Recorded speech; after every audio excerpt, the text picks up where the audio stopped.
Ah, buenísimo. Mucho gusto saludarlo. Mira. México.tv. México con doble X porque es México siglo XXI. Ah, claro, claro. Y hablan de la historia de... Claro, no, hablamos de muchas cosas. No, hablamos básicamente, se habla básicamente de turismo. Pero bueno, el turismo no puede estar desasociado de la historia y de la cultura. De la cultura. Por supuesto. Así es. Entonces, yo sostengo que el turismo no es ver piedras, sino qué pasaron en esas piedras. No es ver un monumento, sino qué es el monumento. Lo mencionaba en el desayuno de ayer el secretario de Turismo de la Ciudad de México, que en algún momento el secretario del Interior pretendía hacer de la Ciudad de México una ciudad como Nueva York. Entonces decía, bueno, pues si quieren hacer una ciudad como Nueva York, pues los turistas se van a ir a Nueva York. Pierden la esencia, claro, pierden la esencia. Es rescatar la cultura y la historia. Así es. Por eso yo, por ejemplo, yo he sentido mucho de los pueblos mágicos. A ver, hay pueblos mágicos, sí, pero también hay pueblos auténticos. Exactamente. ¿Sí? Es decir, pueblo mágico puede ser Catemaco, por ejemplo. Pero, por ejemplo, Peña de Bernal es un pueblo auténtico. Coixalan en Puebla es un pueblo auténtico. Es verdad que no necesita la magia, ese toque mágico. No, la autenticidad. Es un título nada más. Así es. La autenticidad es lo que vale en un país. Allá en el sur. Y si México es algo, es auténtico. En el sur, allá en Tabasco también está Tapiculapa. Ajá. No sé si conoce que es también considerado pueblo mágico, pero sí, la esencia de ese pueblo, más allá que sea mágico, ¿no? Es la autenticidad de sus estructuras, de sus casas, del pueblo, de la gente misma que trabaja ahí mismo elaborando muebles de material. De ahí para subsistir. De ahí nace la necesidad y eso es lo que hace verdaderamente mágico todos los pueblos del país. Y eso que dice es importante. Creo que si el turismo en nuestro país quiere levantarse, tiene que apoyarse mucho en la cultura y en la historia, sabiendo y no renegando tampoco, porque como me decía hace un momento, Benito Juárez es quizá uno de los personajes más famosos y conocidos, pero eso no lo exime de haber sido una persona. Como todo humano, tiene claroscuros. Como el Tratado Magneno Campo. Claro, exactamente. Así es. Fue una... Sí, no, terrible. Pero a ver, ¿por qué? Mira, yo creo que ni los buenos fueron tan buenos, ni los malos fueron tan malos. Porque nosotros somos un país muy proclive a satanizar, a exaltar al cielo. No, espérame, hay que ponernos todos en su justa dimensión. En los recorridos, cuando platico con la gente, aunque como personaje Benito Juárez lo digo con mucho pesar, pero reconozco la labor de Miguel Miramón. La labor de Miguel Miramón, reconozco que sí. Mira, Miguel Miramón es un hombre que le tocó pelear en el castillo de Chapultepec. Fue un cadete de... Claro, él le tocó enfrentarse a la invasión norteamericana. Él le tocó el desgajamiento de México. Entonces, pues caray, también tiene su valor. No, lo tiene. Ahora, que era católico, bueno, pues caray, volvemos ahorita. Bueno, estamos platicando aquí con el personaje Benito Juárez, que además él representa, no vayan a creer que nada más es un maniquí, es un hombre que conoce perfectamente bien la historia. Yo he platicado hemos tenido pláticas, pues ya llevamos un rato largo platicando. 3 días seguidos platicando. Y tú eres algo de... Tú seguramente estudiaste profundamente la historia o tuviste cursos de historia. Le voy a ser sincero. Porque conoces perfectamente bien cómo... Yo soy actor profesional, egresado de la escuela de Limba de la Ciudad de México. Sí. Y hace 4 años empecé a hacer a Benito Juárez en el Museo de las Intervenciones. Sí. Tuve la fortuna de que los historiadores de ahí, incluso alumnos que estaban haciendo su servicio social, que eran adictos a Benito Juárez, me empaparon. Pero, pues conoces perfectamente el personaje, pero también el de Vicente Guerrero lo conoces perfectamente bien. Pero la entiende. La entiende perfectamente. Pero ¿sabe también por qué? Y la conoce la historia. Aquí hay un ejemplo vivo. Yo me he topado en mis recorridos con personas como usted, y no es por alabarlo así nada más, no. Personas que de pronto me cuestionan cosas que ellos saben y que yo, desde mi posición como actor, desconozco.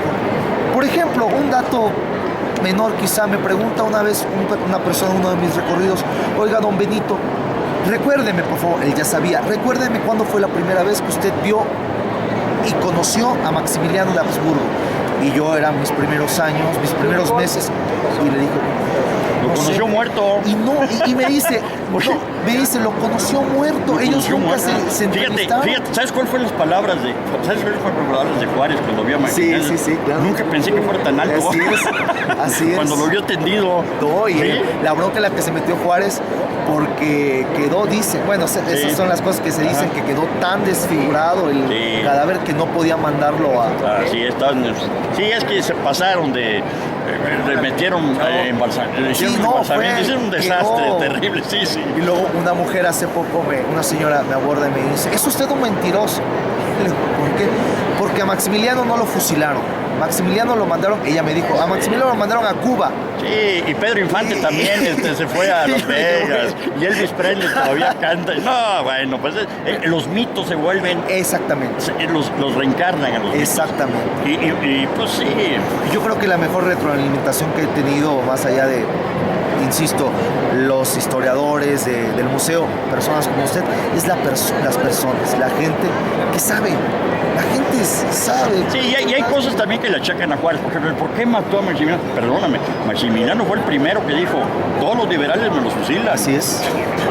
Pues sí, entonces no se podía jugar con dos cosas. A ver, permíteme, si tú diste la orden de que todos los liberales que agarraran los fusilaran, pues perdóname, pues te tengo que fusilar. Lo que a mí me fascina de esta parte de la historia es la carta que le escribe Víctor Hugo a Benito Juárez. No sé si la ha leído. No. Es una carta un poco extensa en la que le solicita, porque Víctor Hugo había intermediado por la vida de un estadounidense, Brown creo que era, y no le aceptaron. Entonces Víctor Hugo, que mantenía correspondencia con Benito Juárez, le escribe, pero escribe la carta el 20 de julio del 67, un día después de que Maximiliano había sido fusilado, y la carta llegó a México tiempo después. Entonces ahí está porque Benito Juárez pues respetaba mucho a Víctor Hugo. Entonces luego me cuestionan, bueno, si hubiera leído, es una carta en internet, uno la puede encontrar, es tremenda, es un poema esta carta. Si lo hubiera leído Benito Juárez, se hubiera aceptado. Y yo digo, no, Juárez estaba... Por supuesto, mira, tenía muchas presiones. También tenía la presión de Washington, que le había ganado la guerra. Exactamente. Porque es la verdad, Washington les ganó la guerra de reforma. Sí. Es decir, es que aquí no se puede sustraer la vida histórica de México. La historia de México no se puede sustraer a la influencia norteamericana, por donde le busquen y le quieran. Bueno, pues los propios historiadores me han dicho, antes Juárez le vende el país a Estados Unidos, antes que a Europa. Antes. Y de hecho lo hizo. Juárez tomó la decisión, firma Ocampo, le dice, el Tratado McLean-Ocampo, y que los Estados Unidos pasen por el istmo de Tehuantepec, y nada más que yo no sé ahí que Estados Unidos... Mira, fíjate, uno de los grandes... No, lo que pasa es que Estados Unidos ha tenido una situación muy difícil. Con el presidente. No, mira, estaban en la guerra civil. Sí, ya está. Entonces, imagínate que se le hubiera sumado México a los estados del sur norteamericano. Lincoln fue el principal enemigo Lincoln fue el principal enemigo de la guerra en México norteamericana. Es decir, ¿por qué? Porque no querían los norteamericanos que se les sumara todo. Imagínate el territorio norteamericano sumado a Luisiana y a Virginia. Entonces, claro, no, espérame, no podemos adherirnos, no podemos adquirir México o algo, porque entonces alimentamos, porque México era esclavista, es decir, Texas era esclavista y nosotros hubiéramos sido esclavistas. Así es. Entonces, hay muchos claros oscuros, porque no nada más es claro, Juárez estaba totalmente ante Europa, que es otra de las cosas que no te explicas, porque a las hijas las casó con extranjeros, por la iglesia. Vuelvo a repetirte, era un cambio era muy político. Que ahí dicen... Lo platicamos, era un animal político absoluto. Ahí dice la historia que fue Margarita que en el hecho de muerte le pidió a Benito, entre sus últimas peticiones, le suplicó que permitiera que sus hijas se casaran por la iglesia, que fue Margarita la que le pidió a Benito y que Benito, bueno, con el gran amor, que eso sí es indiscutible que le tenía a Margarita, pues aceptó y dijo, está bien. Claro que están las versiones también de que fue Benito Juárez quien quiso que sus hijas se casaran por Pero tengo entendido que no fue en el hecho de muerte, ya habían sido antes. Sí, ya habían sido casadas, sí, y los yernos, pues era un cubano que era el que más quería, era cubano. Santa Cilia. Pues fue el casi íntimo de Juárez, Santa Cilia, fue una persona de su suma confianza. Así es, exactamente. Pero sí es muy importante recalcar eso, es decir, ni los buenos fueron tan buenos, ni los malos fueron tan malos. Y en la actualidad, y así pasarán los siglos. Así es, y eso la verdad es que, mira, por ejemplo, hoy día tú vas a Francia y, por ejemplo, ya gente como Petén ya no... ya lo digieren, ya lo entendieron, es decir, no quería entregar Amigos, pues ya escucharon un poquito de la historia de este personaje que es don Benito Juárez, uno de los presidentes más famosos de la historia de nuestro país. Y bueno, nos vamos a quedar con la imagen del calendario azteca del pabellón del sector DF en este tianguis turístico de Puebla, el número 38, el segundo en su edición itinerante. No le cambien, seguimos en México.tv.